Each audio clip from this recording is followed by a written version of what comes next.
Where the hell did my rock star go? There it is. Hey everyone, welcome. As I choke to death, welcome back to the shop.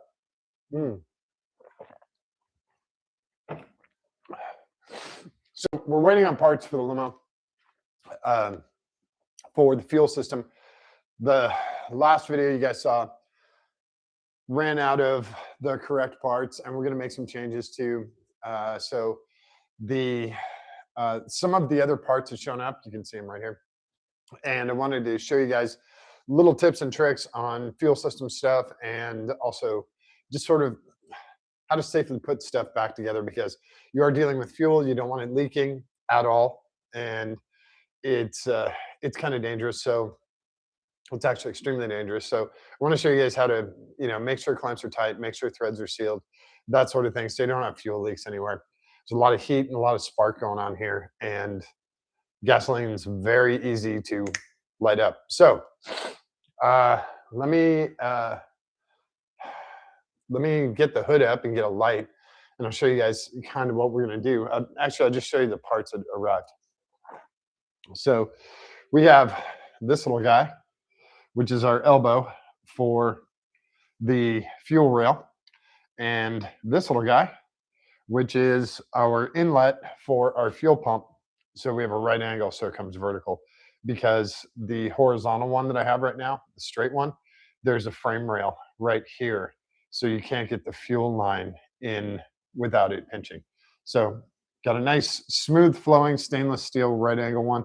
Be cool if it was blue or red, but again, this is a temporary setup, so we need it to work really well. We don't need it to, look super badass, although this will look pretty good. Stainless steel always looks pretty good. The other thing, and I've talked to you guys about this before, I've done a whole bunch of videos on these. These are called power grips, and these are very, very thick, heavy duty, like heat shrink tubing. And these are fantastic clamps, because when they get hot, they clamp down even tighter. So these things are really great. Now, the downside is they're a one and done. They're a single time use only. You have to cut them off in order to reuse them, or not reuse them, but to reseal. They are really, really, really good. They work really well, especially if you want a super clean look and you just want it to look like hose into inlet or whatever. It's a really, really nice setup. And they take like, I don't know, 1,000 degrees or something. They're super durable. If you don't want the power grips part number and logo on there, paper towel and some alcohol and wipe it around there, and it's all gone. And it gives you this super clean, nice smooth black look. So you just heat it up with a heat gun, and they clamp down, and they stay clamped down. They don't ever loosen up. So they won't vibrate loose. They won't, slip or anything like that. All the sizes are in metric. So the last two numbers on the part number is the metric size. So 13 on this guy, I think it's 13. Oh no, it's 15, is the ID. And that's where it starts as, and then it goes smaller. So super, super cool. They're about the same price as a regular hose clamp, which I'll show you. Just a worm gear clamp, like these guys. It's a little bigger one. So they're about the same price as these guys, but these guys can vibrate loose. They can rattle loose. You can always, you got to go back and check them. These guys you never have to worry about again. That's why I like power grips. And you can get them in packs of 10, packs of 20, whatever. So power grips are really good depending on the situation. On one of my race cars, all of the hoses are done with power grips. I only have 2 clamps, and that's for the intake tube that gets taken in and out of the way occasionally. So on one of my race cars, they're all power grips, and they work great. They work great for boosted applications. They work great for oil, fuel, coolant, all of that stuff. So definitely worth checking out if you're going to be redoing clamps anytime soon. So I'm going to bring you guys over. Also, I got this is the other thing. I'm just going to put these in my pocket because we're going to use them in a minute. I got a variety pack of silicone tubing. And this is a bunch of different diameters from small to medium to large. And we're going to redo some of the vacuum lines with the silicone tubing. Now, silicone's really nice because it can take a lot more heat than rubber. So we're going to trim up some silicone lines to fit our rubber lines. We also need to change the vacuum line for PCV. So we'll figure that out. And let me grab a light. I'll get you guys under the engine bay and we'll start changing this stuff out. I can leave this back here for now. I don't know why, but my nose started running. It's definitely not cold down here. It's actually really nice. Of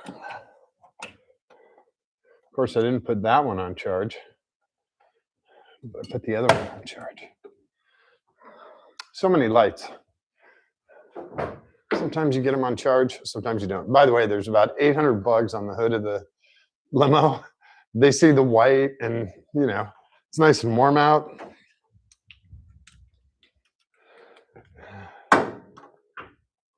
They're just hanging out here. Oh, why is my nose running? Oh, crazy. So, bring you guys over. And I'm going to drop you down a little bit so that we have a slightly better view for everyone. There we go. That's a little bit better.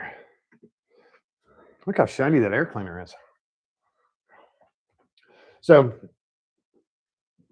we'll do kind of one thing at a time.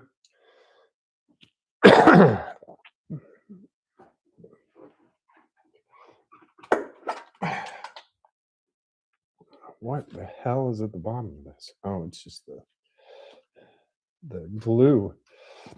So I did get the push button swapped over from the Holly, and I can smell fuel, which is a good sign. So just going to set that guy to the side. And of course, the bugs are going to come in here. One thing I have to add is a choke cable on this side. And I have just a simple manual choke cable that I'll be adding to, it'll just run inside and it's just a little pole. I'll show you what it looks like. It looks like this guy.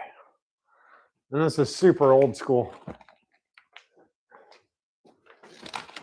So he's just a little cable. You pull on this end, you know, he locks there.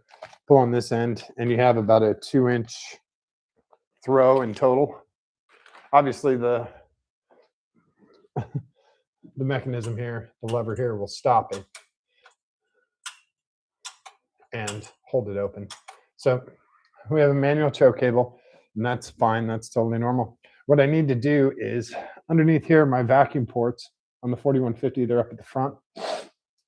And there's one, I think there's one for distributor advance, which goes back to this guy. And then there's one for your brake booster and PCV. Or no, there's the second one in the back is for brake booster PCV, which we already have hooked up. So this one is for PCV up front. This is your secondary one. So we're going to run this guy. We obviously need a new piece of tubing because he's not going to fit over there. And wait, hang on. I think I'm smarter than this. This breather cap, yep. And this guy are the same diameter. So they can go in either side. So we can put the breather cap over here. We can put this guy over here. Give the hose a little twist. And now we can come around all of the other stuff and come in here without having to cut this, which means when we put the sniper back on, we'll have our hose already ready to go. We don't have to cut any more hose. So, didn't have to cut anything. Save some money. Now, with vacuum lines, you can, there's a cap on here, and I'm trying to reach him. It's just a little rubber cap. You can zip tie or clamp them, and if you're doing some racing, that's always a good way to do it. But since this car is just kind of a cruise around car, I'm not going to be doing that.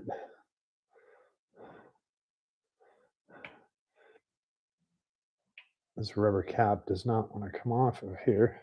You might have to get a tool to help us. I wish my nose would stop running.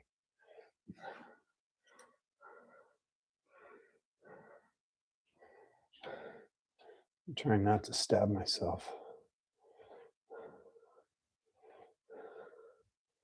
Or destroy this cap. So there's our little rubber cap that's on the larger vacuum line. And this guy goes right there. So that's awesome. We're not worried about the CTS because we're not using it on this sensor. This is the coolant temp sensor. We're not worried about that. So we'll put him in with all of our other caps. And then since I'm here, I'm going to get that vacuum line cap off there for the distributor if I can. It helps to have little tiny hands.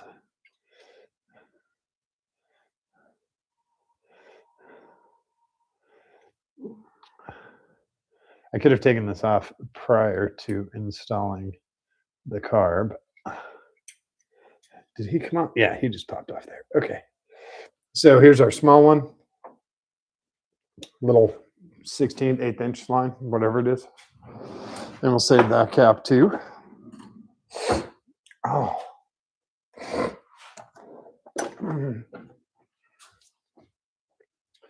So now we have a spot for our PCV. Make sure he goes on. You want to make sure he gets seated.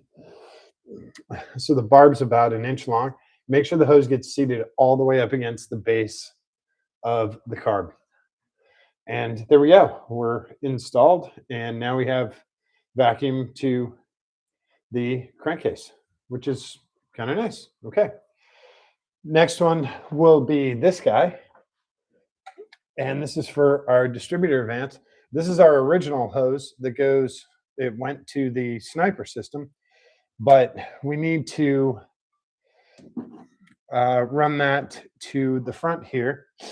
At the same time, we also have our kickdown vacuum for the transmission. So we're going to have to get a T for him.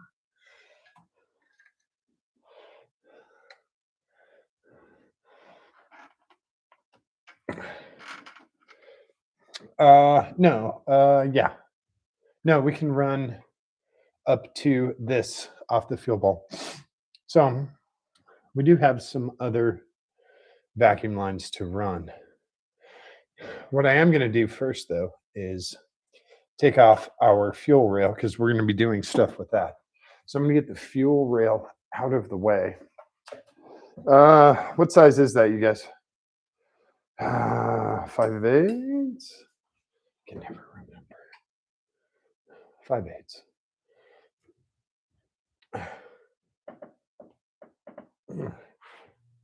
Oh, there he goes. A little bit of tight for a little bit of loose. That usually helps break up anything that's in there.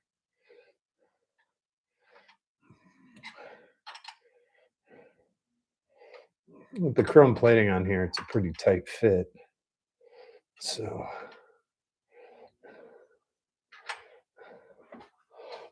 let's see if we can get this guy.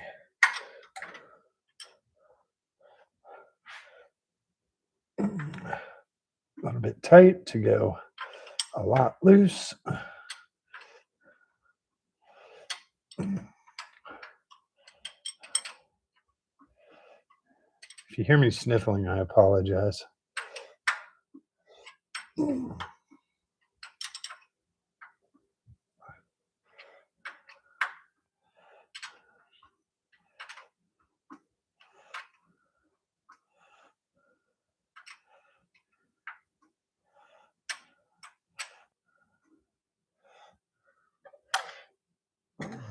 And these guys do not have the thread tape that I normally use.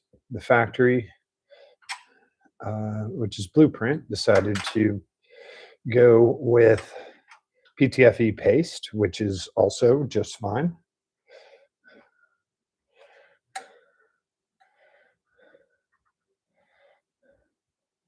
So here's our fuel rail. It's off. And you can see we have PTFE paste on those versus the stuff that I normally use. So let's get our silicone line, and we're going to run two different ones. We're going to run one from the trans. I'm going to have to get some pliers. No, to break this loose. Nope, he's coming. So this one is one size up. They should be about the same size. Silicone's very flexible. And I've set up all of our holly parts over here, so they all stayed with that kit. So let's get some silicone tubing and find out what sizes we need.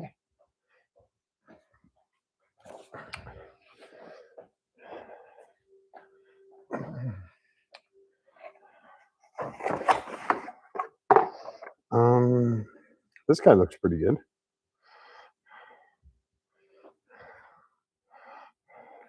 Silicone's very flexible, which is nice. I really like that part. And he opens pretty wide. So if you have a wide tube like we do for the trans and a smaller port up here on the carb, it works pretty good. So show you guys one way to cut tubing to get a nice clean cut is to use a tubing cutter like this. This one's also for PCV and a whole bunch of other stuff, but he works really well for other types of tubing. So I'm going to route him right about there. Give him remember, go a little bit extra instead of a little bit short. When you use a cutter like this, you get nice, smooth, flat cuts, which is great. So I know you guys can't really see it on that side. I apologize. The other method you can do is to use a razor blade, and I'll just do I have a regular razor blade? Okay. Take a razor blade on a flat surface and go straight down with the razor blade. And that will give you a nice smooth cut without a whole bunch of frayed ends and all that. Maybe the square you keep it, the square the end will be. So as long as you do it on a nice flat surface, you'll be in good shape. So for this guy, we can use the same tubing to come up to here. So we'll just keep using the same tubing, right? We need a little longer section.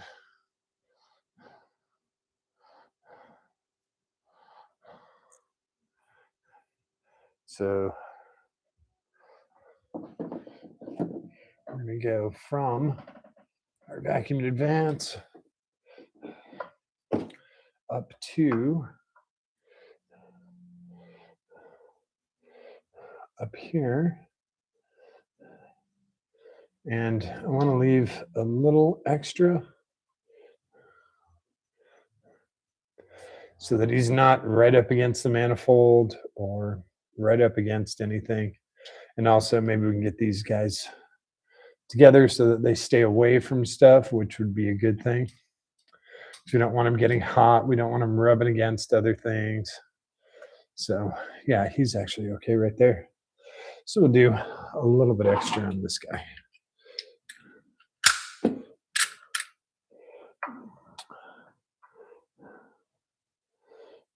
We can always come back and trim this down if we need to.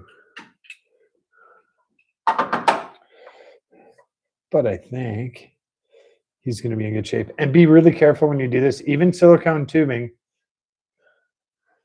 it's harder to get it to crimp, but it does still crimp. So still be careful. Do nice big radius turns. And I know this is not cool, but sometimes a little lube helps. Slide it on. Again, take a look down there. Make sure he's seated all the way up against the body of the carb. And that guy can probably get shortened up a little bit because he's resting right on the valve cover. So we don't want to melt the tube. We also don't want to, hurt the valve cover. But you know what I'm going to do is I'm going to recut him after we have set timing on this with the distributor, because I'd like to have a little extra slack going if we retard the distributor or advance it. So I'm going to leave him with a little extra slack here just so we have that. Then when timing's all set, I can come back and clean him up. So that's our silicone tubing. We got lucky with this guy. We just swapped him over from one side to the other. And there's a bunch of crap where the breather was, so we'll make the valve cover look a little nicer. And so that's it. This black silicone tubing. And you can get these kits on Amazon. It's a kind of a variety pack. And you can use it for a whole bunch of different stuff. Silicone works great for vacuum lines. So they're very good with high heat. So that's it for vacuum lines, I think. The trans, the distributor, the PCV, we're done with all that stuff. We have our fuel rail off. So now we can come and do that stuff. And I don't have to be hunched under over the fender, under the hood of the car to do this stuff. So here's show you guys the two. Here are the two products for sealing threads. So this is PTFE thread sealant, and this is the paste. And this is the stuff I use, the Odie Fast Tape. Odie makes really good products, and this stuff is gray. So look for the gray. Do not use the cheapo white Teflon tape. It is good for air. It is good for non-volatile stuff. It's not good for oil and fuel. So we'll take this over here, and I'll use the hood of the car as a bench, and we'll get our, the one thing I want to do is take this off. Please note that the battery is unplugged, because since I have to use this fuel line, I also have boots coming for that, but the battery's unplugged because we had a little sparky guy trying to do some underhood welding. That's not cool. So he can stay here so we don't lose him. But we need our fuel rail. We'll bring that with us. And everything else under here is kind of done with for now. So, oh, we're getting messages. Am I getting messages? Oh, I am getting messages. All right. We'll close this for now. See all the bugs that are on here? They love this stuff. Okay. Set that down. Let me grab a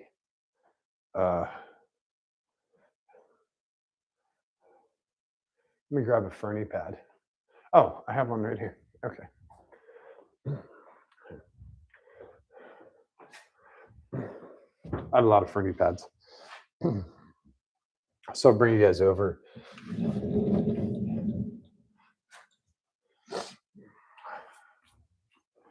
And there's our tape. And we have our connectors, which are still in my pocket. Water bottle cap from dinner. I don't know, maybe I'm weird. I've started drinking water with dinner. That way I actually taste my food versus taste the drink. So I don't know. It's kind of an interesting interesting way to do it. So I'm gonna get some wrenches while I'm over here. We are a 7/16, and I put this thing on here really tight because I didn't want it to leak. So here's our fuel pressure gauge, and then find out what size this guy is. 3/4. Nope. 11/16. Yep. Okay, so we're gonna bring him out.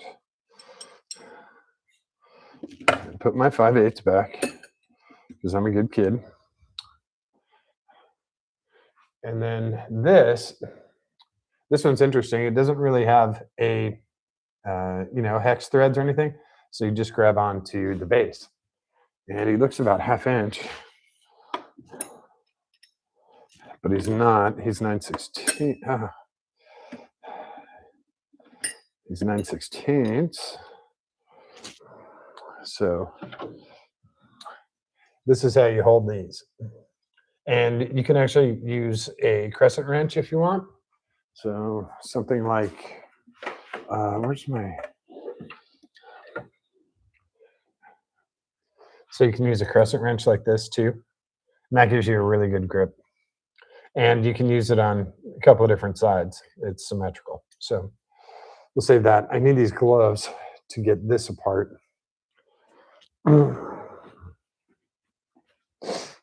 Oh, why is my nose running? Oh, you know what? It's probably all the pollen. They say the pollen count is crazy right now.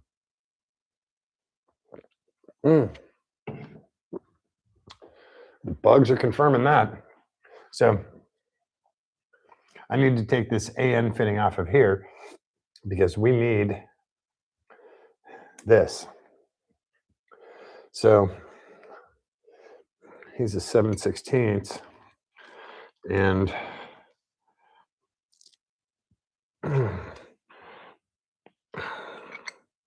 there are a lot of sharp edges on AN fittings. So I'm using gloves so I don't tear up my hands taking it apart. So we have that fitting off. Unfortunately, that fitting is not going to work for this application. So we can put him away.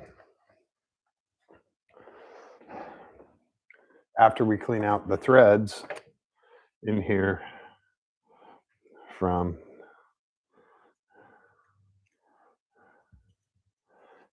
the sealant that we put in there. So, okay. That can go with the Holly stuff. So on all this stuff, whenever you're cleaning it up, you're going to have sealant left over. Let's see if I can show that to you. This stuff left over. And so you can just use a pick tool or a toothpick and you can pick it off, or you can unthread it. Now, the good part, the benefit of tape is it will pretty much unthread and come off as a solid piece. If you use paste, you'll be wiping it off for a while. So for this stuff, sometimes you get lucky and you can unravel it, especially if you put it on there correctly and you have a clean section of threads. Here's all your PTFE stuff. Unfortunately, it is not recyclable. You guys remember what PTFE stands for? There'll be a quiz later. Can't look it up. All right. PTFE stands for polytetrafluoroethylene. You can find it under the brand name Teflon.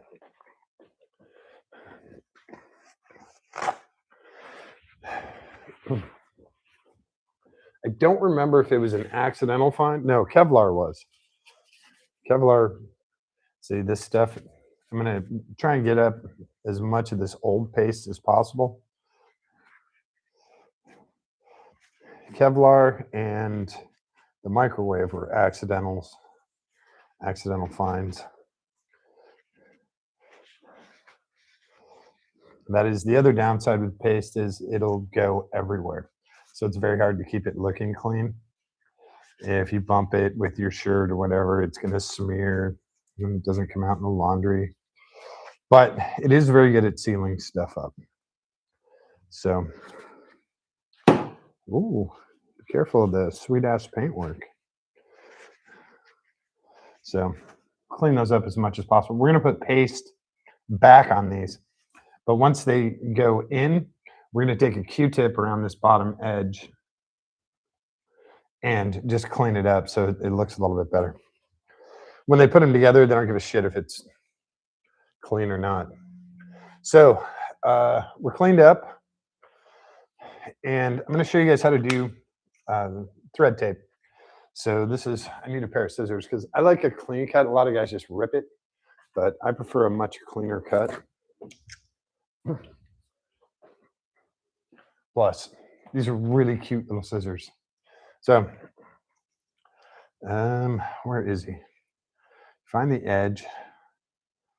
And I probably have 6 rolls of this stuff in Ohio. So, cut a straight line right across because this stuff is damaged usually at the end.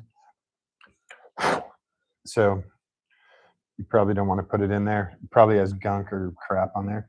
Now, the easy way to remember how to do this is you want the tape to get tight as the threads get tight.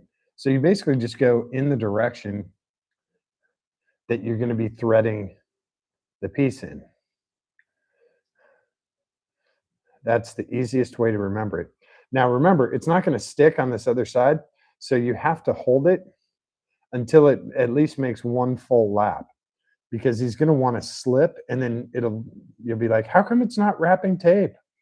Because he's designed to slip, and he wants to keep slipping. Once you get that first wrap down, then you can put tension on the tape roll, and you can see it digging into the threads there. That's what you want. You don't want too much tension where it rips. You just want it to seat nicely in the threads. You can do 3, I usually do about 3 laps. You can do 4 laps. Don't overdo it, but also don't underdo it. If you underdo it, you got to take everything apart and go back and redo it. If you overdo it, you're going to have to take everything apart and redo it. So once we get to the end, I'm going to look for where I want my stuff, like this is going to be pointing up. So I want my cut to be at the bottom, and that's just like full anal retentiveness. So I'm going to hold the tape, and I'm going to cut right there where I want it to be at the bottom. Then we finish this off just with our thumb, make it nice and smooth. And there we go. Now we're sealed. Now, if you do have a section that comes out and covers this, once you're tight on here, you can come back with the scissors and you can trim around that edge and take off any of the excess that's on there. Just make sure it doesn't go down inside your fitting. For something like this, that's the correct width, we just round off the corners. This guy is ready to be installed. Now, when I tighten him, that Teflon tape is going to tighten at the same time. And that's what you want. So this guy is basically ready to go. We're going to set him off to the side with our other garbage. Now this guy, we have to take more stuff apart. So this guy is going to go in here, and you can see he also has paste on there. Is he 7/16 as well? Oh, we got lucky. Oh my gosh. Now, these are all NPT, so once you get to a certain point, it's really sealing it in there. So this guy, this is just a plug. We're going to put him in our AN fitting for storage, the one we took off. We're going to put him in this guy just for storage. Get in there. This way, if for some reason we need this fitting, we can actually use it, and he's plugged up.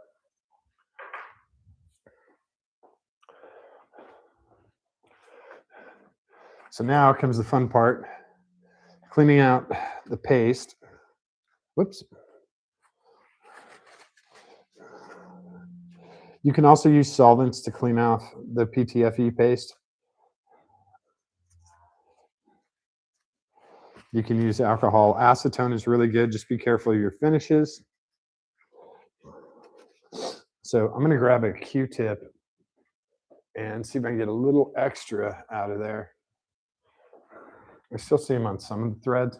And again, this is me being like stupid anal, but this is fuel that we're talking about. So I really don't want any leaks. So I got a little bit more. He's pretty damn clean in there. I am going to take a swipe with a new paper towel and some alcohol.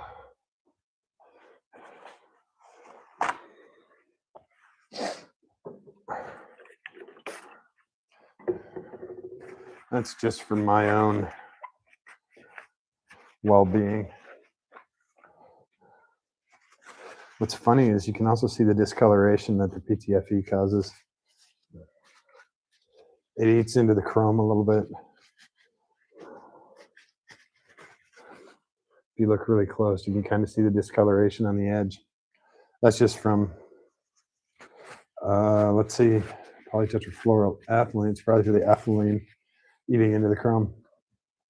So for this one, we're not going to do paste. We're actually going to do tape. So this is, and I'll just do a test fit to show you guys how this is going to work. So we're going to take our 90 degree. And again, this is not flowing. This is not for heavy flow. So we're not too worried. Even though it's very smooth inside there, we're not too worried about it. So what's going to happen is that guy is going to thread in there. That guy is going to thread into there. And then our fuel rail is going to look like that. Now, obviously, we get this guy at the 12 o'clock position. And this way, when he's in the car, we can actually read the fuel pressure. So he'll look a lot like that.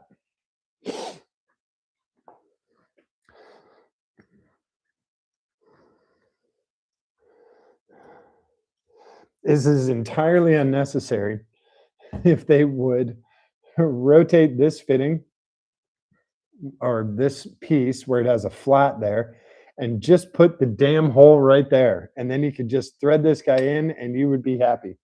But oh no, they have to do it totally different. There are other systems out there that do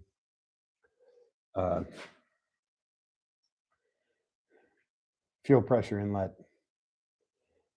fuel pressure gauge ports the correct way. This guy's a little weird because of his shape, so I'm going to do him this way, kind of vertical.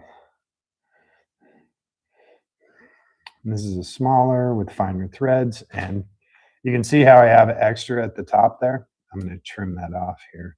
Once we get some laps on him, we can come back and trim him out.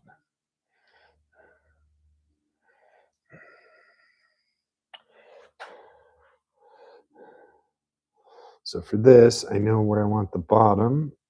I'm going to trim him right there, and ooh, I got him really close. So now, see this stuff at the top? It can interfere with readings and stuff. So once we're locked in place, we can come back and trim this edge. Just be really careful. If you have to make a couple of passes, you can. You want it nice and clean because you don't want it to also tear when you thread this in.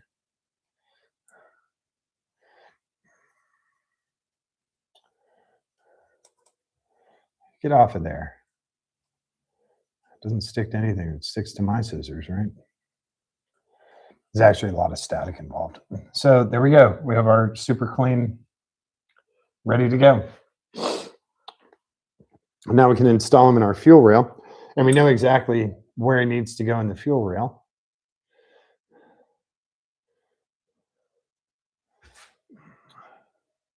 Whoops, got a little crease there.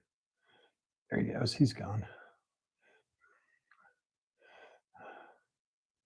So this is NPT, so the more threads you do, the tighter the seal. And you want them to be sealed in there pretty damn well. So our guy is gonna be like this, correct, in the car. So we want him facing this way. So I'm gonna need to give him about another quarter turn. And I'm gonna use the big wrench.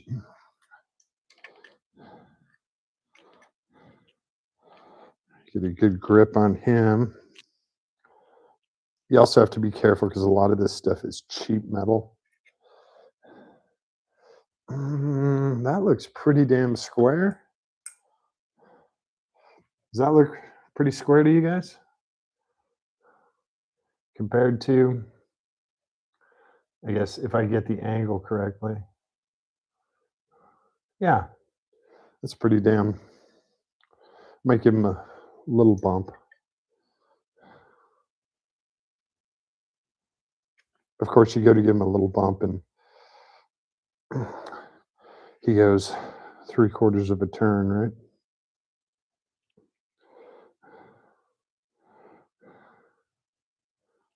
Yeah, there we go. I think that's pretty good. Actually, he doesn't look square here. So I'm gonna give him a little touch, just a little touch. Now he looks a lot more square. If I can get that angle for you guys. It's so hard. So anyway, wait, okay. So yeah, he's basically straight up and down on there. Yeah. So next up, we have to seal this. So we're gonna set him aside over here. Just want to be careful of threads. Be careful of threads and finishes.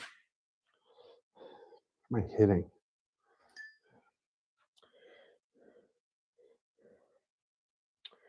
When I do this, I usually do all of the threads. Some guys just do, and girls, just do the ends, but I never know how deep the NPT threads go. So I just go all the way. If I need to, for some reason, I can trim the excess stuff out of there afterwards, but I can't insert stuff after it's together. So if I need to take, for some reason, there's a clamp or something, or it looks like ass or whatever, if I need to take that off, I can just take a razor blade around the edge, like right along the threads. All right, I'm going to set him flat. And there we go. We're done with the tape. A lot of guys will take this and fold it over the edge and then put the cover on. You don't really need to do that. Whoa, look at that guy. What are you? Are you big ass grasshopper? I don't know what the hell you are. That looks like a, okay, it's not a roach, it's not a beetle. He's like a big ass grasshopper. Oh, you guys can't see him. He just went underneath the car. He's huge, size of my finger. So yeah, you can just do that. Otherwise, it's kind of wasting tape because you're going to cut that end off. You're going to waste that inch of tape. This stuff, it's not very expensive. It's only a few bucks, but the more you can use. So yeah, that guy just popped out from underneath the car. And I'm a little gun shy right now because on Monday I got stung by a wasp twice in my back. So bugs and stuff are like, hey, what are you doing? What are you doing? What are you doing? I'm always wondering what the hell they're going to do. So again, there's a bunch of stuff at the end that's going to interfere. So we're just going to trim it out of the way. Now this is excess. It doesn't really affect the thread sealing at all. Same thing if you trim the other end. Once it's in there, if you cut the other ends, it's still sealing everything up. You don't have that excess on there. It takes a little bit of extra time, but it's worth it.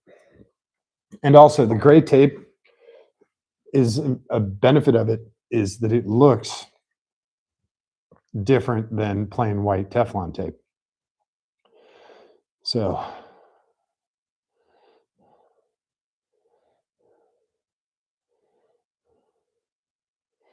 just making sure this is nice and clean. So there we go. Now we have a nice clean inlet here for it to read. Crimp down the corners a little bit. And we have sealant on there that we can get into that port. So here we go. This guy goes into here. If you don't know how this works, I can't help you. Ask your parents. Now this guy, obviously I want him to face 12 o'clock when he's in the car. So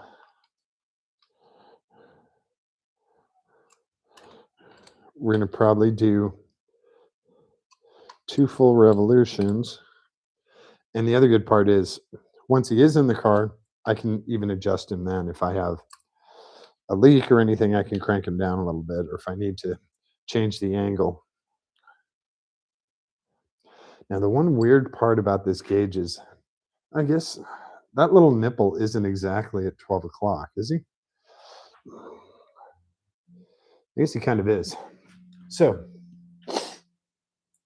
this is what it looks like now. This is our fuel pressure rail. This is our fuel rail with the pressure gauge. He does stick out kind of far, but that's okay. I'm pretty sure he's gonna work for us. We'll clear this stuff off because we're done with all of our parts. We'll open the hood. We'll do a test fit. If he doesn't fit, then we have to get a different fitting, but he should fit. So literally done with all this stuff. I'm just going to put tools away quick, and then we'll do a test fit. So with NPT, it is very much a feel thing regarding how tight to go. When in doubt, go a little bit loose, and if you leak, then tighten it up. But don't. I mean, it's a practice thing. You'll get good at the feel of it, and then you'll know, okay, that's super tight.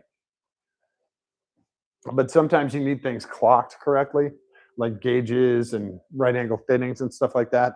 So sometimes you'll have to go a little bit tighter than you want, or not quite as tight as you want. You have to double check all that.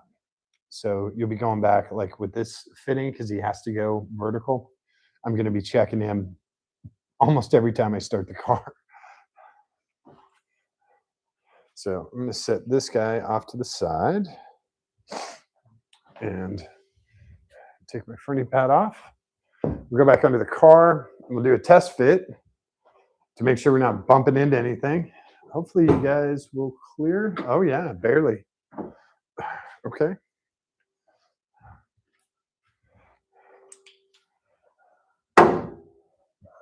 It does look really good, doesn't it? Let's see, who's here? Oh, there's some other people here. God, these damn millipedes. Okay. So that's the other thing I can do with these silicone lines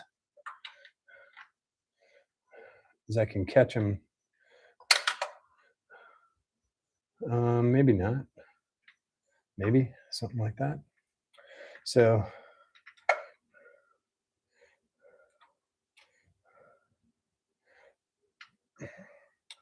okay. So I have him test fit. I have clearance on everything. He's clear of the valve cover. He's clear of the silicone tubing and everything else. So I'm going to bring you guys over on this side just so you can see. It's a little better view if you guys get to see what I'm actually working on. So here's our fuel rail that we just installed. We have clearance here, plenty of air can get past. He's actually going to go up a little bit. And we can use that to hold our silicone tubing up and away from the valve covers and the intake. So we grab my PTFE paste. And of course, I put my 5/8 away. So I'll have to get him. Oh, did I? Yeah, I did. And I got to move you guys and then bring you back so I can get past here. Okay. So we're going to unhook him. Doesn't have to go far. And this, I'm guessing, yeah, of course I have to puncture a hole in it. But that's why we have these tools. Just be careful you don't squeeze it when you puncture it because you'll have a lot less. You'll have a lot less Teflon if you do that. Stuff like that is a entirely different channel. Okay, buddy. Are you coming out? Oh, okay. He's coming out at a weird angle. I do little dots, and that helps spread it out and kind of keep even. It doesn't glob up. So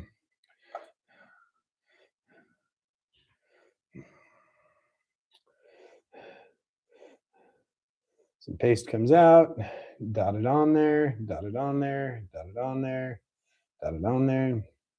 It's like those kooky left coast videos where they have a little spinning disc on the beach with sand or paint or whatever. If you guys don't know what I'm talking about, you should check those out. Actually, some of that art comes out pretty cool.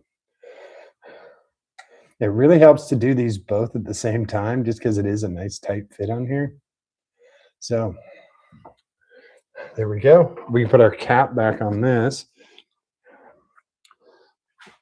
And I keep them in the supplies drawer. Supplies is all the stuff, Loctite, hot glue, that sort of thing, all goes in the supplies drawer. So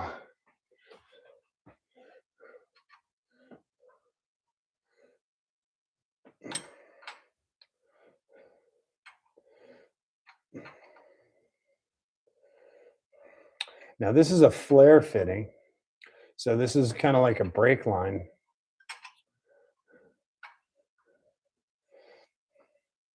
So this is a metal on metal fitting. So this is a lot like AN, where you don't have to go super crank-licious on the bolt. So right now I'm just snug. I can go maybe another quarter turn and I'm done. You don't need to rip on these like you're trying to hold an engine block together. You go until it gets tight and then maybe another eighth turn, quarter turn, because it is a metal on metal fitting. There's no sealant or gasket that has to mush down or anything like that. You have straight metal on metal. That's why flare fittings are still around. And that's why AN fittings are really good.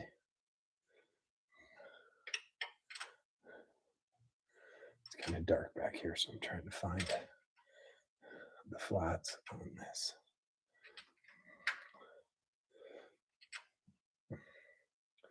I mean, you can crank if you want to, but you're going to probably damage the flare.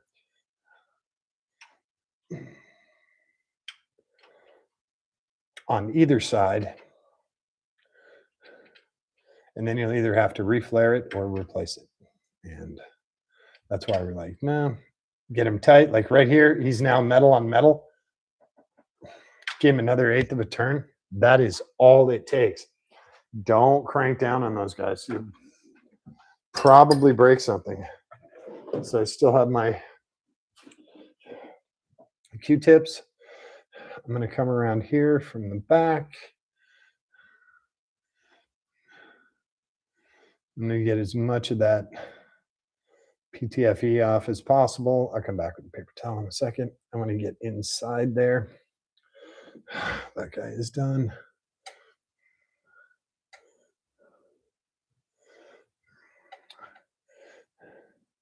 This is purely aesthetics. This is just for looks.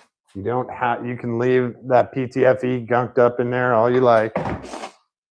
I just like a nice clean look. So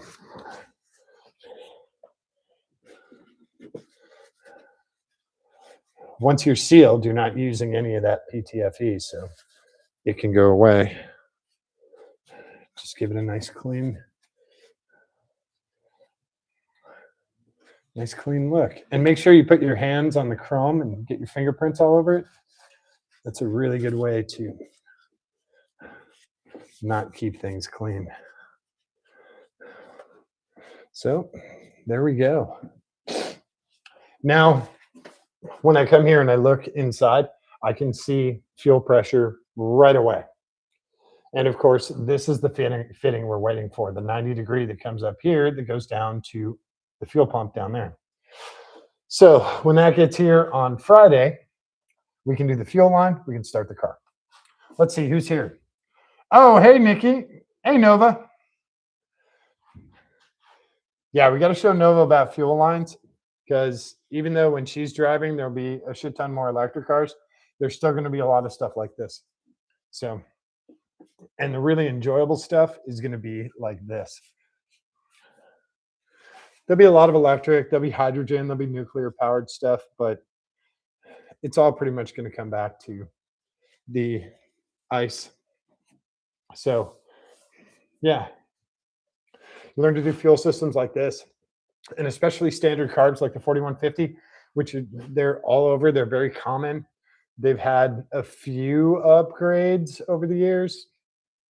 They're pretty customizable. You get different bowls, you can get different jets, you can get different advance, you can get electric choke, a lot of different stuff. So if you know how to do this stuff, if you know how to tune with a screwdriver, a buddy of mine called it a flathead tune, and I was like, that's actually pretty appropriate. A flathead tune is correct. If you can tune with a flathead or a Phillips screwdriver, you're going to be in really good shape. You know, somewhere down the road, post-apocalyptic, whatever, you'll be able to tune a 22 RE or you know, a small block Chevy or something like that. When other guys are looking around for, you know, laptops and stuff to tune their, you know, whatever, their super duper maximum 3000, you're just going to be able to get your vehicle running with a screwdriver. There's a lot of dust on this. This sat for like a year. So we'll try and make the card look halfway decent. So that's kind of it for tonight. Like I said, I'm waiting for that adapter to go from here down to the fuel pump. And then we'll get fuel lines connected. These are our fuel lines. This is our send. This is our return, which is plugged, because we don't use a return on this. Carburetors sort of they don't need a fuel pressure regulator, so they don't have a return. You don't have to send fuel back because you didn't use it. This will use all the fuel that gets sent to it. So it has kind of its own regulator. That's what the bowls are for, and the needles and valves and all that. So, you know, you just need to send. And so, yeah, we're very close to starting this. We'll start it on Friday and get it tuned up. We still have to set timing, make sure that's all perfect. And we'll have to set idle and idle air control and all that stuff. So that's kind of it. It's very, very close, but still have a bunch of stuff to do. So let me spin you guys back over here. Oh, that pollen is killer. My nose has been running this whole time. All right. Try and go up a little bit here. There we go. Stay there. Oh, this poor millipede. These millipedes are killing me, man. They come in here where the concrete is. Number one, because there's light. Number two, they sense there's water. So they come in here.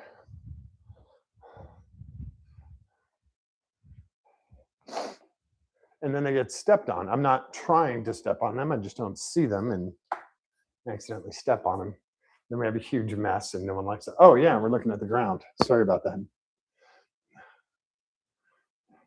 Are those old school wire wheels? Yes.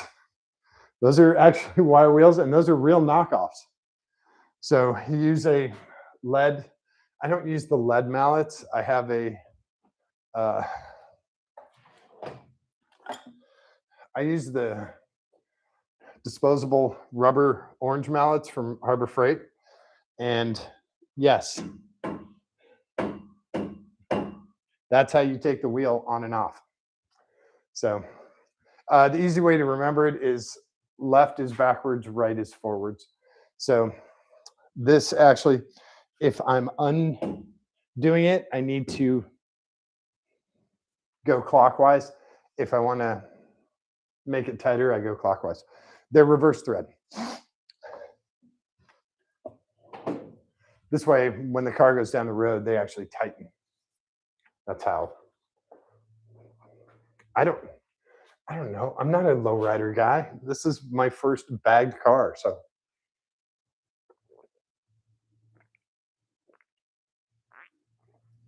Oh, that's so good. So yeah, these are 100 spoke Daytons with real knockoffs. They are 15 by 9s, or no, 17 by 9s. And we run a 265, 45, 17 on there. Why don't I run a little skinny tire?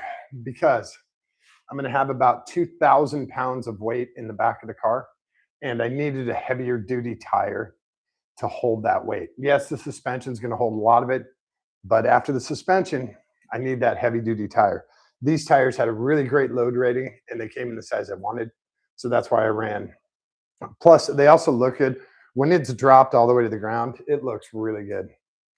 And also, just to correct myself, we don't go all the way down to the ground. We have about an inch of clearance, a little bit more, an inch and a quarter. So when it goes low, it goes very, very low. But that also makes it pretty damn easy to get in the hot tub, right? So, yeah, so silicone lines are done, and our vacuum lines are redone in silicone, which is actually really nice. I might, when we do when the Holly comes back, I might redo those lines with silicone, just because they are nice. They handle the heat better. It's, it's warm down here. What is it right now? It's 75 degrees outside. It's actually 78 in the shop right now. So the heat down here is definitely a factor. And so the cooler you can get stuff, the better. Silicone works really well in heat. It's very cheap. It's very easy to replace. So might just go silicone with all that stuff. We got that. The fuel rail is redone with the fuel pressure gauge in it. And we have threads ready to go for, we sealed up the threads on the inlet for the fuel pump. So when that new fitting gets here, we can do the fuel pump and all of that stuff. What else we got here? What air ride setup do I have? I have FBSS. So it is a company, they custom made it for me. It's a company called Easy Air Ride out of California.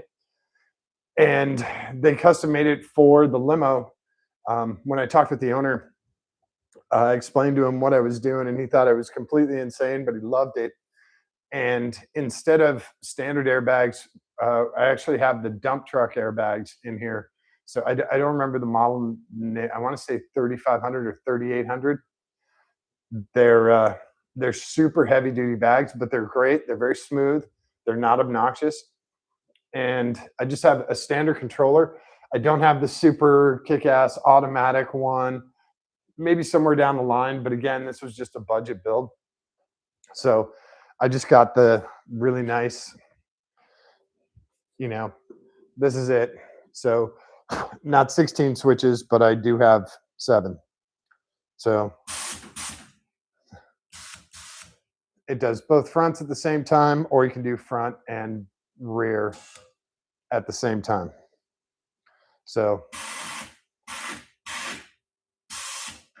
there you go.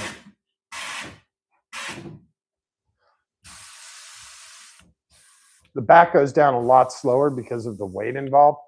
When there's weight in the back, it'll go a lot faster. So I have it set right now to go pretty damn slow. Whoops. So that's all the way down in the back.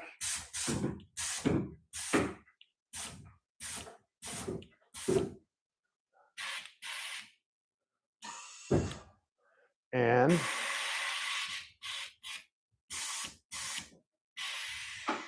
that's all the way down in the front, I think. I think that's all the way down in the front.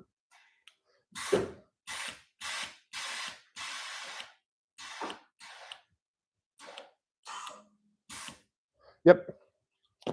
And I do have gauges in there to tell me what pressures everything is at. But yeah, you can tell, I mean, it actually goes now, like my butt was on the edge up here. Now it's like I can sit down on it. So yeah, it does go very, very low. When it is this low, you definitely have to be careful of speed bumps, curbs, all that stuff. But this is also not the normal cruising height. The normal cruising height is, I want to say, 60 in the back and 50 up front, 45 up front. I'm trying to remember, but I do have a little gauge pot in there that has the fuel tank level, the fuel level, and it also has digital readout for all four corners. So I know when we're level on everything. The car does ride great. I had it in Mexico at 80 miles an hour, cruised super smooth. That was with no water in it, but it was very smooth. The steering is, it's old school steering with, Pitman arm and all that crap. So the steering's kind of wobbly. There's no real way to tighten it up. So the steering's kind of wobbly, but the alignment's actually pretty dead on. And the brakes work great, so I wasn't too concerned.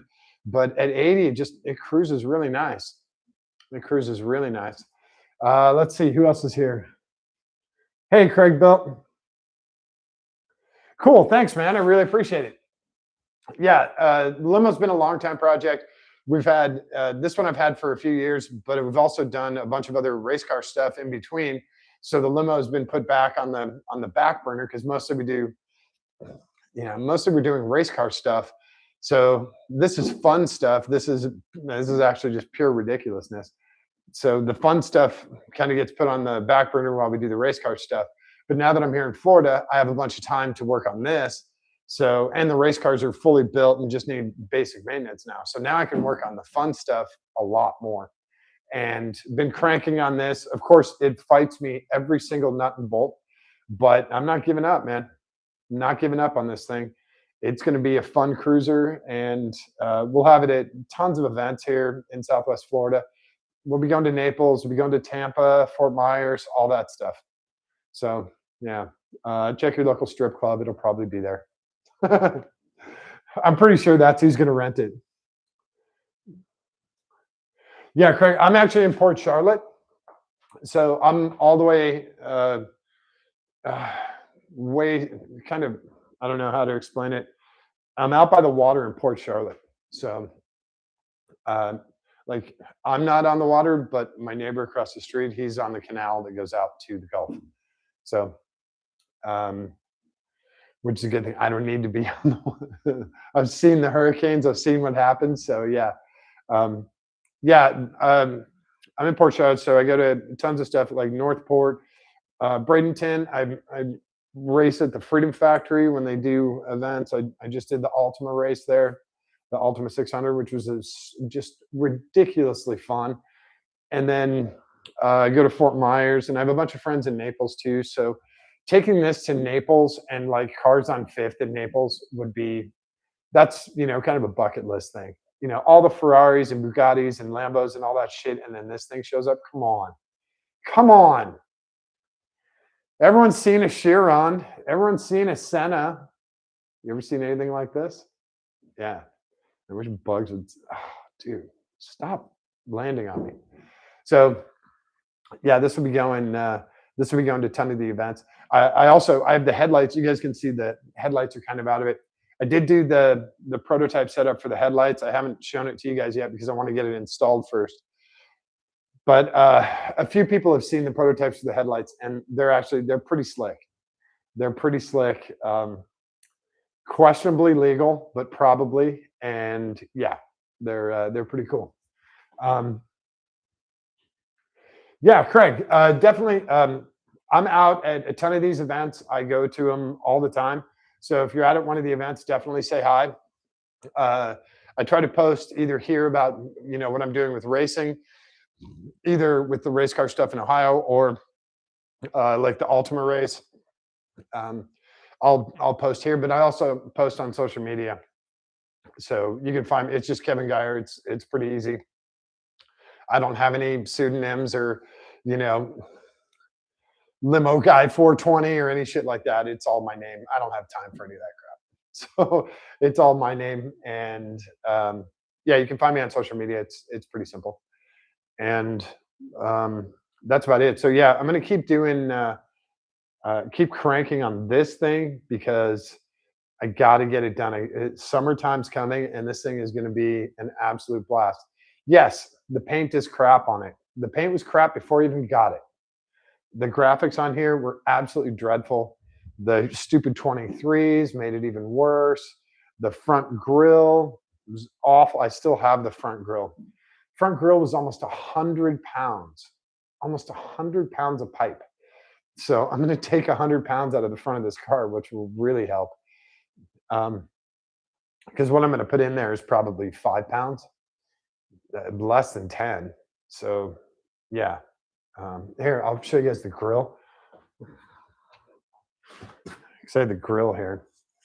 So that's the center grill, and it's actually 2 Cadillac grills just kind of held together, and that goes in the front of the car, obviously, and then the headlights on each side, and the little Cadillac badge goes here. But that's still in Ohio. I forgot it when I moved down. So so it'll still be a Cadillac. I still have a Cadillac emblem for the hood.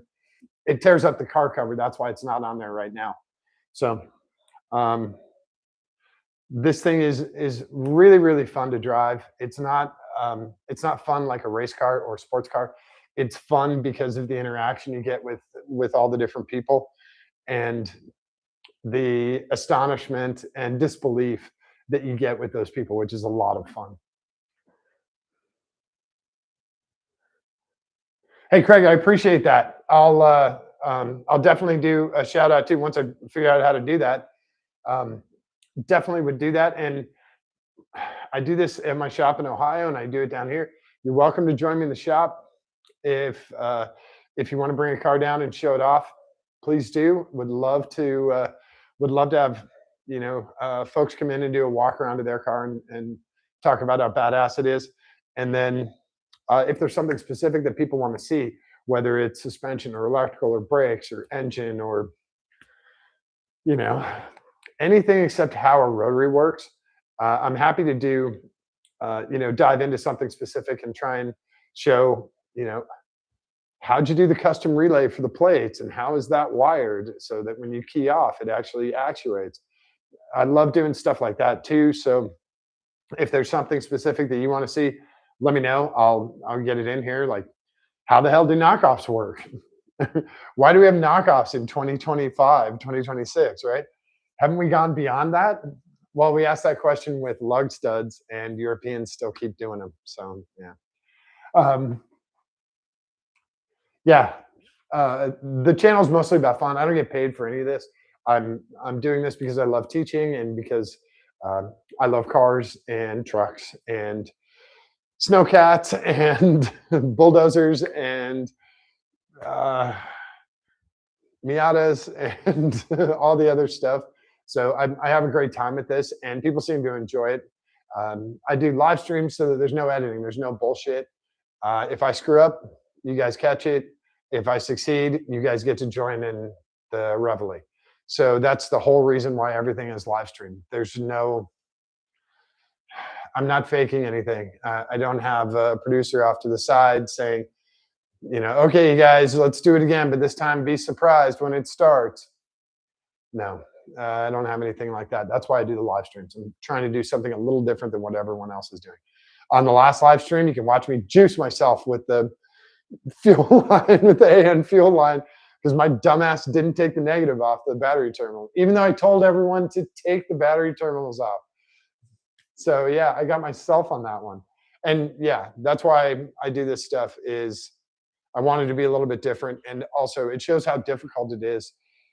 Most people see 44 to 48 minutes of a car going from 2 buckets of rust to Dave Kindig giving it best in show at SEMA.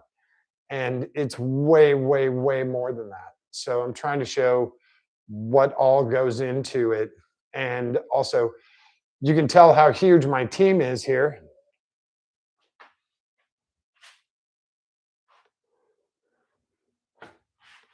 You see all the team members back there. So it is just me. And sometimes I have friends over that do help out and hold wrenches or pull bungees or whatever. But most of the time, it's just me working on this stuff. So that's how I wanted to show how easy it isn't, but how gratifying it can be. So when the car does turn over on the second key turn, when the line lock works and you have a 26-foot limo doing a huge burnout, you get that gratification that you can't put a price on. And no one can say, oh well, they didn't show what they did with that or what they did with this. Shit, I show people replacing silicone tubing for vacuum advance on distributors. You don't need to show that, but I do. I don't want someone to miss it and say, oh, we never saw that. Yeah, Craig, you've got it. You know how it works. And even if I did get paid, it would still be the exact same thing. I just have a different shirt on. So that's the difference. That is the total difference. It would all be, I wouldn't change a damn thing. I would have my regular toolbox from Ohio down here. I wouldn't have my, 1/10 kit. I would have my lifts, and I would have a whole bunch of other stuff. But other than changing the shirts, it's going to be like this. Also, I kind of like this setup for like the last year.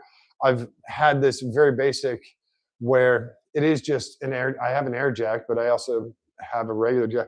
By the way, I should have live streamed, because last time you guys saw this car, it was in here at an angle, right? You guys should have seen the Archimedes level shit I did with a toe strap and a Miata and a floor jack to get this thing squared up in the garage. It was beautiful. And none of my neighbors were home. Nobody saw it. It was just me. But I was like, damn, man, that's pretty good. Yeah. So, yeah. I like doing it when it is just, like roll it up on race ramps or get some jack stands under it. It's kind of going back to what I did for so many years, rolling around on a garage floor. The difference is this isn't a cold garage floor, it's a warm garage floor. So that's kind of fun. I wouldn't mind doing that if I had all my tools. I get really spoiled because I have probably 300 grand in tools in Ohio, and down here I have maybe $500 in tools. So I'm pretty spoiled up there.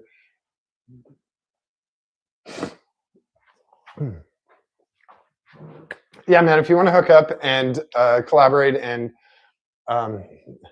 see who, I don't know, see who can change out a fuel pump in a Mustang GT faster, we can do stuff like that.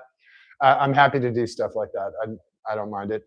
Also, we do a ton of racing. So in one of the race cars, we have 3 cameras, and we live stream the entire race from the car. So we have a camera at the nose, we have a camera at the tail, and we have a camera in the cabin so you can watch the driver. We also overlay the dash so you can see the speed, oil pressure, temp, all of that stuff. And So that's another thing that we do on this channel. So if people want to, the people that want to get into racing and see how much fun it is, and like we do it for fun. We're not trying to win any trophies or anything.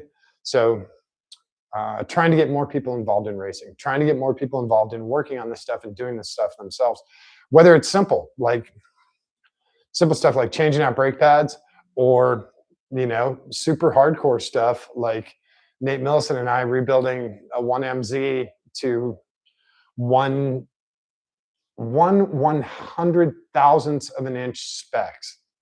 I mean, that's nuts. Nate is worth it though. Trust me, that engine was so badass. That engine was it was better than Toyota did it. So anyway, whatever aspect, I want to cover all of that. And at the same time, I want to learn. So when people come to me with like, hey, show me how a Vano system works. Shit, I don't know, but let's learn together. Let's see. Oh, okay, it's these lifters and this hydraulics and all that. So I love that stuff. Yeah, Craig. The wheel dollies. I have a set of wheel dollies in Ohio. I actually have a couple sets. My friend Scott got me a set of Go Jacks for Christmas a few years ago. They have 50,000 miles on them. Use those Go Jacks all over the place. Of course, they're not down here with the heaviest car I own. I have a 2-post lift and a 4-post lift in Ohio. Neither of those are down here.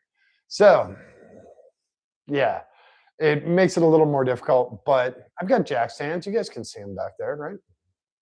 My purple jack stands. And I've got a floor jack here. And, I'm making do with what I have until everything comes down here. I'm gonna make do with that stuff. Hey, Mason, you are 100% correct. That is a hot tub in the back of the limo. No shit. So here's a fun part, and this is, I'm sorry, you guys. Zip tie reload. Had to replenish the supply. So yeah, I'll get you guys. The little pad normally isn't there. That's for when I close the garage door. This isn't here.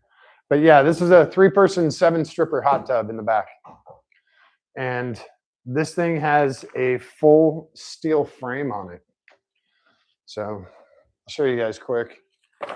Just get this stuff off of here. So there's a whole steel frame. It's nice when it's low. I can just step up here. You can actually stand up here. There's the hot tub and everything was built prior to going into the car. So I'm trying not to bonk my head. It's my 6'1" ass. So yeah, you can come all the way back here. So yeah, you can stand, and then if you want to, you can actually stand in the tub itself. So yeah. Oh, millipede. These guys, man. It's not the biggest one I've seen. See, I have my little millipede scooper. That's this guy and this. These guys are all over. They float in here looking for water because they see the light. And they're good because they eat a whole bunch of stuff that other bugs don't eat. But with the drought here, they just keep coming in looking for water. And if I left them in here, I just step on them all the time. Not on purpose, totally on accident, but I don't want to clean that shit up. Because while I have all these other tools, I also know how to work a broom. So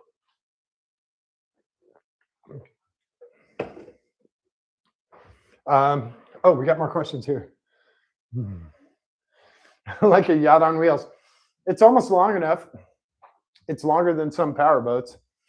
The car officially is, I believe, 25 feet, 8 inches long. So I just shortened that to 26 feet. So I have a little extra for parking. Currently, without water in it, it's almost 5,000 pounds.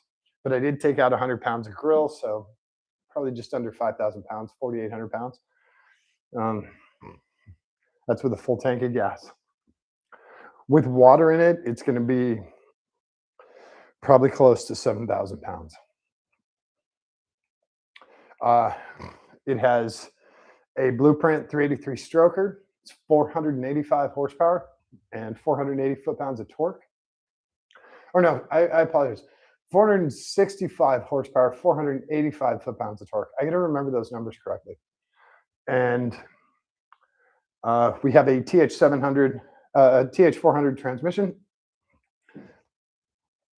custom drive shaft, and unfortunately, we still have the 10-bolt rear end in the back, so it just does peg leg burnouts right now. Eventually, we'll get that locked up so that we can do, I'll either put a 12-inch in there or a 12-bolt in there or get a locker kit, limited slip kit for it. So we can do big smoky burnouts. Right now, it just does peg leg burnouts, which sucks.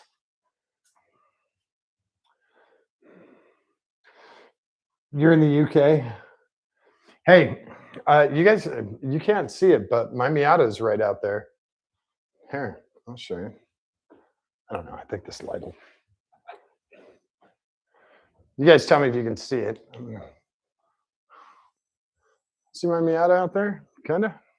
Maybe? There's nothing wrong with 115 horsepower, my man. There's nothing wrong with that. My Miata is 125 horsepower. It is an absolute blast. I love driving that thing. Craig Raid? Okay, I know a Craig Reed.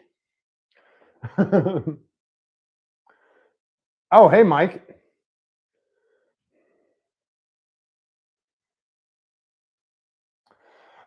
Mason, I'm trying to guess your car at 64 horsepower.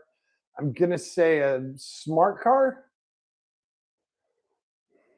I can't remember the horsepower on smart cars. I remember my buddy in Toronto had a diesel one that was unreal in gas mileage, almost 100 miles to the gallon. Crazy. 150. See, a lot of guys get hung up in horsepower. I use the horsepower term more for how to move the car versus dick measuring. It's not really like that anymore. I have bad news for everyone. The horsepower wars are over. The space shuttle wins. 37 million horsepower. I don't give a shit what LS you put in your car. You're not getting near that. Top speed wars are over. Sir Andy Green wins it. 763 miles an hour. You're not going to be that fast on land. I'm sorry, Leah Pruitt. You're close. I'm sorry, Brittany Force. You're close. Halfway there. You know? But yeah, the thing is measuring fun. So for this car, I'm not trying to do a 9-second quarter mile. Absolutely not. It would be fun if it did, but it's not going to. Same thing with the Miata. I know what that car is capable of, and a 10-second quarter mile, it is not. I don't need 500 horsepower in that car. I need 125, actually 200 horsepower in a Miata is just the bee's knees. It's what you're using the car for. Like the Miata for ripping around Southwest Florida and going to tail the dragon and, you know, autocrosses and track days, perfect car. You want to know a terrible car for autocross? The Viper. The Viper is not a good car for autocross. Everything's in second gear. You're hammering on the brakes way too hard every corner. It's not a good autocross car. Miata will smoke it at autocross. Yeah, it's a lot more fun. So it's a matter of what you're using that horsepower for. That's it. If you got 115 horsepower and you're having a blast with it, dude, that's the best car ever, man. That's all. No, it's nice to have, 3,000 horsepower Calvo. Yeah, absolutely. Now, aside from Mexico and Dubai, where the hell are you going to unleash that? No, Black Rock. Or there was some crazy lake bed in South Africa that had, like, I don't know, 13 miles of dry lake bed or something. So they were going to test the Bloodhound. So, yeah. Oh, 671 blower. Someone's speaking my language. Yeah, Mason, you're 100% correct. Driving a slow car fast. So 1 year for the Tail of the Dragon trip with the Viper guys, I needed a clutch in my Viper, so I didn't take the Viper. I took the Miata, and I tried to hang with those guys. Now on Foothills Parkway, no. Cherry Skyway, no. But on the Dragon itself, I am right on this guy's bumper. He can't ditch me. There's no way. And I have 1/5 the horsepower of what he had in his Gen 5. And he can't leave me. So I'm having an absolute blast. Don't get me wrong. I am working like a one-legged man in an ass-kicking contest to keep up with him. And he's only cruising in second gear. But I'm having an absolute blast. And it was a beautiful day, very cool people.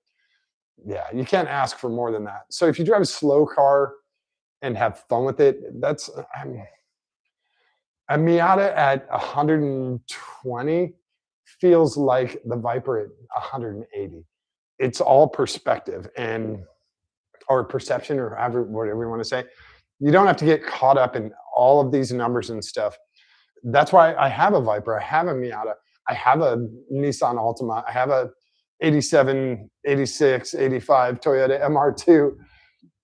I have these different cars for doing all of these different things. I don't have these cars because I'm trying to, be the most horsepower ever or whatever. I have these things because I'm doing this stuff that's fun for me. So, tracking the Viper and racing it, my other race cars, taking to the track and absolutely hammering them. I'm having a blast, and I'm doing that with my friends. Is the MR2 a good street car? No, but it's awesome at the track. It's also very portable and super cheap to run. Is this awesome at the track?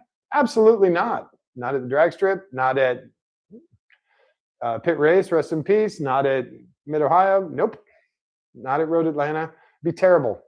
But for cruising Saturday night down A1A or Tamiami or wherever, yeah, it's going to be cool as hell.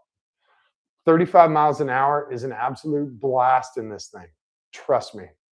You have to be very careful because of the water and it moves. And the only person that gets wet is actually the driver because the water all spills forward. Anyway, it's a perspective thing.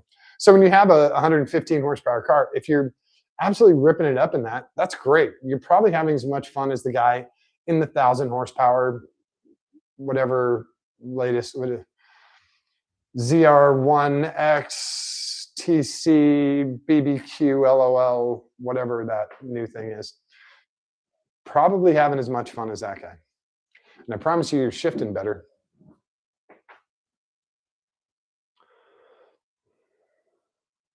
Astra. That's pretty close.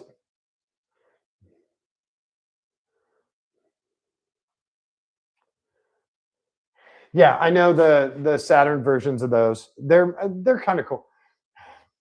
Again, it's a basic car. It's not, if you're trying to do it for something that it's not designed to do, like I would never take the Viper to the Mint 400. I'm a little bit smarter than that. If someone puts up a video that says, I took my Viper to the Mint 400, you'll never guess what happened. Oh, I don't have to guess. I already know what happened. It's like the guy who says, I took my Harley through an automatic car wash. What do you think happened? Dude, I don't need to watch your video. I can write a 10-page essay on what exactly happened. I can see it all very vividly in my mind. I don't need to click on your video. So yeah, if you're having fun with cars is the most important part. If you're getting frustrated with it, if you're not enjoying it, that's when things go downhill. That's when you start, getting depressed and listening on Marketplace and putting out feelers and all that stuff. So trying to stay enthralled. And that's also, I think, one of the reasons why people go from project to project, because they get frustrated with one project and they're like, oh, this new project will solve my addiction to, cars, and I'll definitely finish this one, then come back to that one. And then you have another one, and then you have another one, and it just keeps going. So I think there's a little bit of that happens. This project is totally different. This car has fought me, and it sounds cliche, but it has fought me every single nut and bolt. It is not a standard 1980 Cadillac. since it's the Limo, there's custom coach work throughout this thing. The wiring totally different. Suspension, not your GMA body, not your GMB body, not your GME body. Totally different suspension. Springs are different. Drive shaft, totally different, obviously extended. There's so much stuff that's different on this that it makes it very difficult to work on because, you see your buddies with, a C4 Corvette and he has, a roll of duct tape and a flathead screwdriver and he puts his car back together a year before you get this thing running. And you're like, what the hell? But he also doesn't have to fight anything and he's got 5 million sources for parts and all this other stuff. This thing literally, and the other problem was I purchased it as after someone had been in here. So I didn't install that hot tub. That was done. This car was built for a music video and they needed it to roll like 100 feet and that was it. And then it got sold to a pawn shop. And then I know that's weird, not an exotic car dealership. And I bought it from the pawn shop, but the build quality was subpar. The electric was subpar. The fiberglass is amazing. The guys who did the fiberglass on this, A+, love it. It's like almost 3/4 of an inch thick. The gel coat is super nice. Fiberglass was done really well. Everything else, shit. The welding for the frame on the hot tub, I can't decide if it's bubblegum or boogers. You call or your call. I'll show you guys sometime. The wiring, they use 10 gauge wiring for everything. So like the door poppers, any of the electrical, even if it's a short little run, ignition to whatever, they use 10 gauge wiring for everything. So there's probably 20 extra pounds of wire in this car, totally unnecessary. They didn't use any of the OEM wiring, which was all readily there. So you have switched and full-time 12-volt power front to back. Never used any of that. They just ran their own wiring and they used this massive wire. So the build quality was really bad. Originally, it had a 305 out of a GMC Jimmy and a TH350 that was anemic as hell. The day I got it back to my shop, all of the fluid mixed and they came out in my driveway. It was all pink. So it was coolant, ATF, oil, and water. Just all pink in my driveway. It was like a big pool of pink. And that's when I decided to go new engine, new trans, etc. And this thing is built for torque because we have a lot of weight. It's not built for speed. That's why I have the 400, the TH400, and that's why I got an engine with more torque than horsepower because I need that. I need to move that big thing down the road smoothly. I don't need to do wheelies with it. So it is, man. It's an emotional investment. You guys in the UK, you guys get a lot of really cool cars. You guys get a lot of really cool stuff everywhere in Europe. I mean, we get some of it, but I think you guys have way better designers, way cooler stuff. That's just me. That's me being weird. I think the generation of Astra. Oh, okay. So yeah, I already saw that. Let's see. What do we got? WTF Mike, Viper is literally built to kill. Not really. The Viper is built for racing, and it's reluctantly a street car. So it's a lot easier to turn a Viper into a race car than a Corvette into a race car. The Viper had things that were like the carpet is super easy to remove. If you want to put in harnesses, the mounts are already there. You just have to cut a little X in the carpet and you can put the mount in, the stud in. So there's a lot of stuff. It already has the clearance for your helmet and the roof. There's a lot of stuff that was already put in there to make it a race car a lot easier. But yeah, there's a lot of stuff. The first 4 generations, you have to be very careful. You have to be a very, very good driver. It will kill you real quick. Real quick. And I don't mean like break your arm. I mean like absolutely kill you. So you have to be very careful with it and you have to be very respectful of it.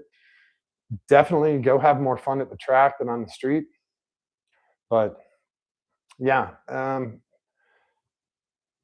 it's not like a Corvair that was unsafe at every speed. No, it's definitely, it's a fun car. The downside on my Viper is that I go through a shit ton of tires, like a lot of tires. It has so much torque. They just break loose all the time. And I have a burnout problem, which I've talked to a therapist about. I'm I'm getting it handled. I promise. I'm not. I'm just kidding. I'm just gonna keep doing burnouts. Um, what other questions? 671 blower. Um, yeah. By the way, they do make a bunch of supercharger kits for the Miata, so you can get your Miata at 200 horsepower, which makes it just stupid fun without screwing up a lot of the weight balance, which is really nice. You get a 200 horsepower Miata, lower it a little bit, some lightweight wheels and tires, you have a screamer of a car. You can daily it, you can autocross it, you can track it, you can have so much fun with it. So that's the fun part about Miatas. And working on them, and get a clutch for 80 bucks, 90 bucks, or you can get a super badass clutch like I have in there. I have a McLeod drag racing clutch, and that is like $400, but I can't kill it. So you have all these options for upgrading. And that's what's really fun about a Miata. Again, 125 bucks, and you can go have fun anywhere. I'll drive that thing. I'll drive that thing to Kentucky and back. It's just a blast. It is an absolute blast. It revs out at like 7 grand all day. It loves 7 grand. Loves 7 grand. This engine does not love 7 grand. This engine loves 2 grand. So yeah, it depends on what you're doing with the car. So when you get in that car, you have to have that mindset of, yeah, I'm going to go cruising in this, or yeah, I'm taking the Viper to the track, or I'm going to go rip around Florida beaches in the Miata, or you know, we're doing a lemons race with the MR2. It's whatever you're doing. Be very specific with that car. You're going to have a lot more fun with it. That's the trick. Hey, Craig, thanks a ton, man. Yeah, have a great night. If you want to get together, let me know. I'm totally up for that. Yeah, that'll be a ton of fun. So thanks you guys for hanging out tonight. Hopefully you're enjoying this stuff. All the new subscribers, thank you guys. I really appreciate it. And we're going to keep coming back. Like I said, on Friday, we'll definitely be streaming Friday night with finishing the fuel system and doing a live start, no start with this. And you guys can watch whether it starts up and whether I can get it tuned or not and idling and running again. And then we can finally ship the Sniper off to Holly to have them fix it. And then I have the headlights coming too. So I want to show you guys some of the stuff I'm doing with that and get the headlights, the prototypes installed, the trays built for the lights, and get them so we can angle them. And then I want to hear your guys' feedback on the patterns and how the headlights work. I'm really curious to see what you guys think about that. So we'll get this thing going because we can't drive this at night right now. There's no headlights. It kind of sucks. It's just a daytime car. And it's really going to be awesome at night when the underglow is going, the top glow around the edge of the tub is going. That's when this car is going to be cool. So you guys should stick around for that. And if you have any questions about this car, the Viper, Miata, my Jeep, my truck, the Altima, any of the race cars, shoot me a message or hit me up on social media. If you guys don't know my social media, just send me a message. It's pretty easy to find. I'm very easy to get in touch with, and I'm pretty quick with messages. I'm slow with messages on YouTube because I don't get a lot of the notifications. So I'll keep checking back to make sure I'm not missing anything with you guys. And they keep upgrading, like they're moving stuff around on the screen, so it's harder to find. But I'll try and keep up with you guys. So again, I appreciate you guys hanging out tonight. I know it's a school night, and I know it's a little bit earlier than normal than when I do this, but I'll try and get more right after dinner time friendly and try and get more of that stuff versus the 11, 12 o'clock at night stuff. So I know you left coast people are going to miss out a little bit, but you can watch, you can come back and rewatch it. So I appreciate you guys hanging out tonight. Thanks again. And I guess that's about it. I'll be back definitely on Friday, possibly tomorrow night, but definitely back on Friday and definitely around this weekend. So, thanks again. Don't forget to show someone that you love them today. Give them a kiss on the cheek, give them a kiss on the tip of their nose, hold their hand, give it a squeeze. It's really important for them, but it's far more important for you. All right. Thanks, everyone. I will see you later. Have an awesome night. Cool.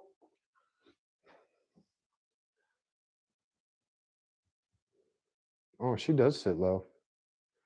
She needs a name.